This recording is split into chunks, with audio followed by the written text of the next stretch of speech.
So, something really horrible happened in West Palm Beach at a hospital there. A 67-year-old nurse was nearly beaten to death. There was a patient who came in there uh, with severe mental health crises going on.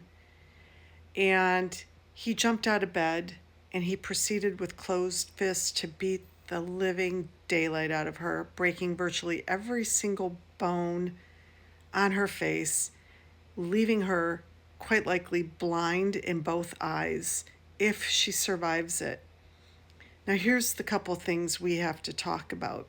Number one, my brother is a psychiatric nurse practitioner, and him and his fellow nurses have spoken all the time about the real threat to medical staff from people who come in there and become violent. And the security at so many hospitals is so weak. Hospitals making money hand over fist should have security officers 24/7, multiple officers on every single floor, not scarcely located at entrances to the hospital where this man, after nearly beating her to death, was able to run 3 stories, 3 floors down and escape the hospital with no security to stop him. It was another nurse who yelled at him, and she could have been putting herself at risk. Now, the other thing we have to talk about is that it's a white guy. It's a white guy. It's not a brown guy. It's a white guy.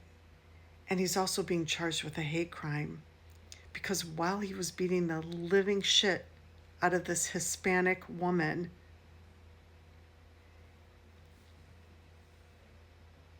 he said things. They're charging him with a standalone hate crime. A white guy. A white guy. America's not safe. White men. White men are the problem.